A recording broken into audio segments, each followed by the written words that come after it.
Being the Master. Give thanks, for it is accomplished.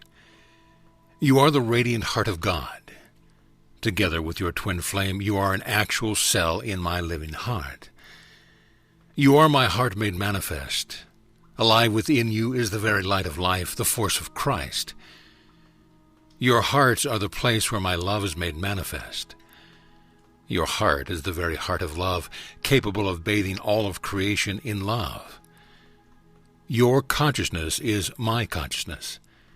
In you lives the awareness of all beauty. Right here within you is the connection to the experience of all I am in fullness each moment.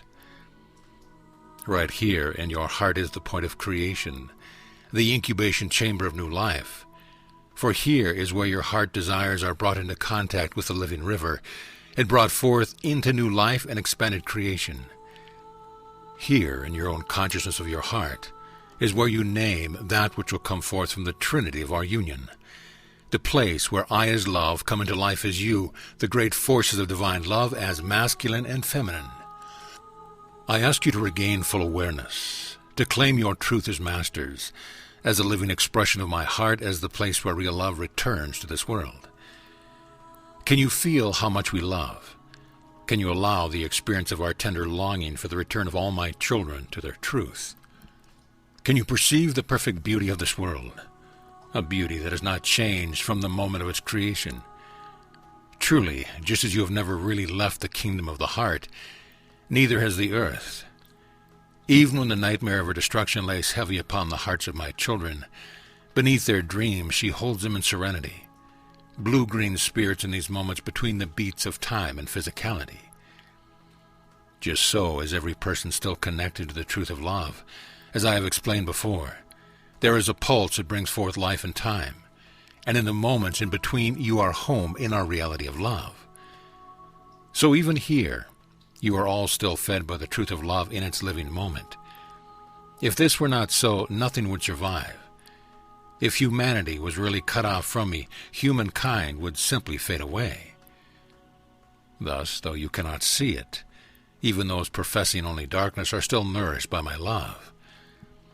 I have also explained to you how life comes forth each moment, made manifest anew with each orgasmic wave of love. Nothing is static. Thus, in truth, even frozen love is only frozen because it is recreated the same way again and again and again. At any point with a new consciousness in place, a new mold for the living love as it pours forth from me.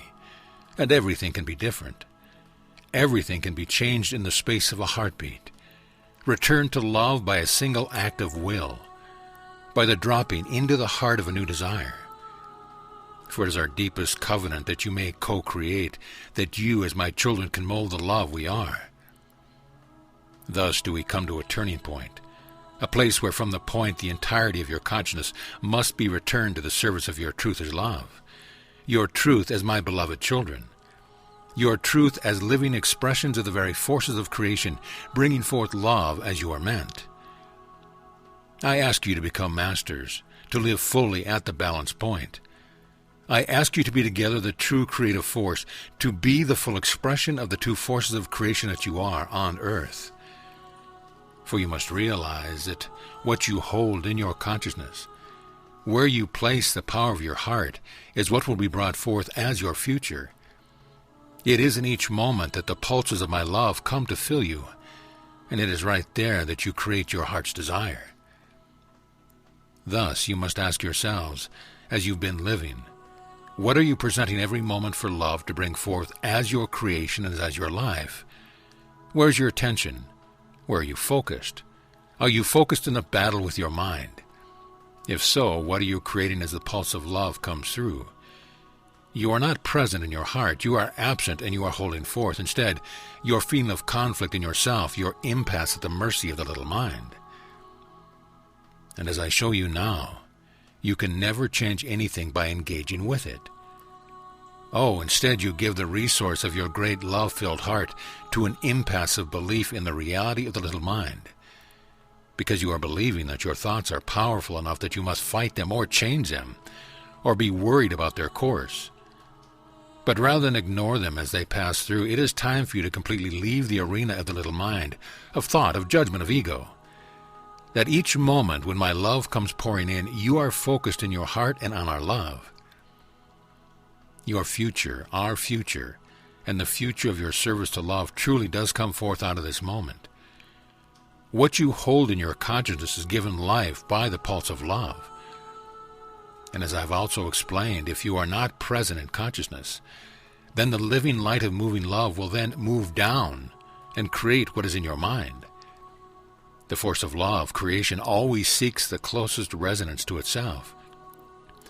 But it does not find it. It continues into the denser areas of life upon this world. And even in reversal, in a consciousness filled with thoughts of death and illness, war and lack, you are forever my beloved heart, and thus the living pulse of love honors where you have your heart and manifests more of what you place before it. Thus I come to awaken you back to the real, to the truth of love, to your beauty as a living Christ, that my love can now come fully through into this illusion, which it shall do through you. Oh, beloved ones, I ask you please to place your every resource, your complete and total love in the service of your truth, that this may be your future and the return of love to earth.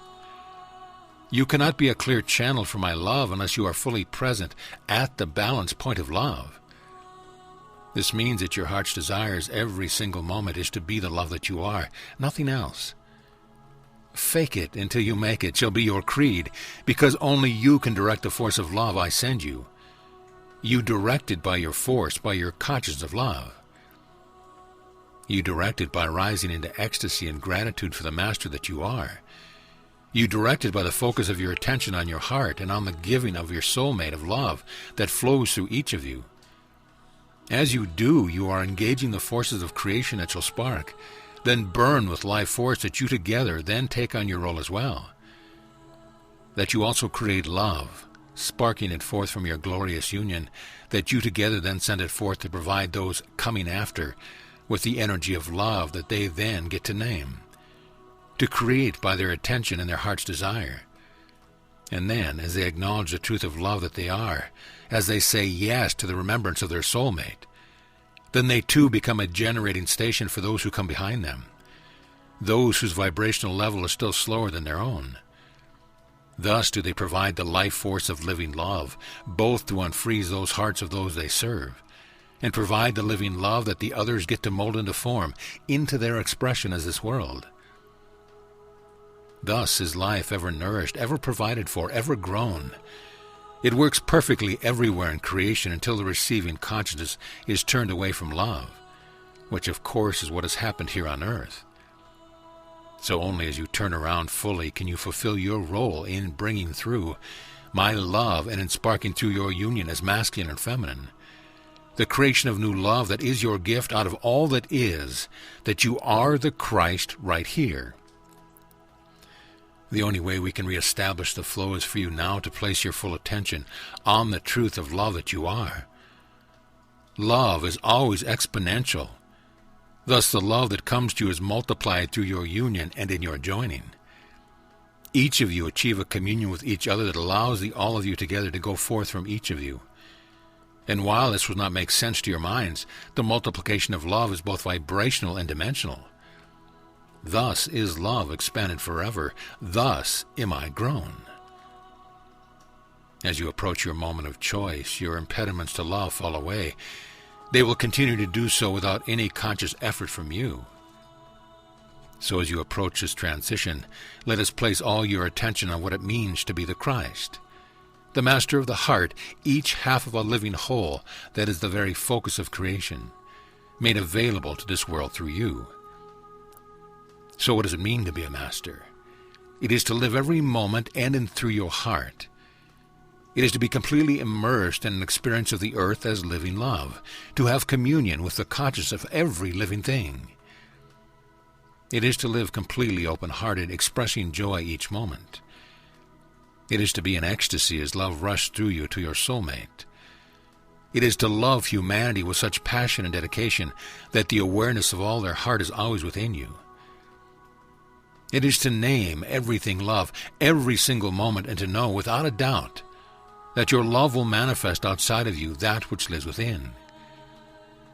So rather than ignoring the world and focusing on yourself, it is the inclusion of the world in your love that marks a real God-man or God-woman, the God-heart in the case of soulmates. It is maintaining heart consciousness every moment that my love pouring into you will be enhanced and expanded as it is given forth by you. It is not being in your mind and passing judgment on yourself and on each other when love is not continually maintained. It is rather pouring love through you consciously open-hearted. Maintain the heart's perception that your heart will reveal love's truth before you in everything, rather than your mind informing you of what you see. This is the most important difference.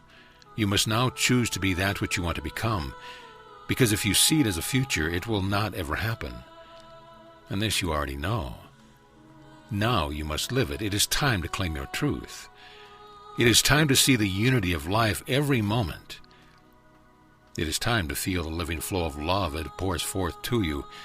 It has never been interrupted. You have only been turned away. The only way the illusion can be revealed and dissolved is from the level of the truth of love. You cannot fight mind with mind or ego with ego. To do so is to simply pretend you accomplish something while waving your finger puppets or shadows in different patterns on the wall. From the moment of your choice to the heart of love you are, you must spend your moments at the point of truth that is the balance point of love. It is a point above the normal life of the mind, a point where you can feel your heart and you can watch its love cascade forth into the world of form. Dear ones, I do not remove you from the world. This is very important. Instead, I place you firmly in the midst of the world that your presence may change this world to love. Spend every morning now affirming your truth as a master of love. Fill your consciousness with the feeling of your heart as divine love pours through you as positive and negative, connecting in a burst of love, an explosion as they meet and going forth from there. All you can make this shift, and you must, for only the focus on the love that you are can bring forth a world filled with love tomorrow. Inspire each other as you continue to choose your mastership. This is the most important change in consciousness we have ever made. Now at last, love becomes your foreground. The heart is your vehicle both of service and of consciousness, and remember this. It will be easy if you allow it to be, and once you are fully centered in love, people will come flocking forth to experiences through you. Remember that love is timeless and the real world has never really gone anywhere. So the moment you accept your truth, in that moment you embody it, you are the beings that you are the embodiment of my love. And this is a great and powerful honor. So be it.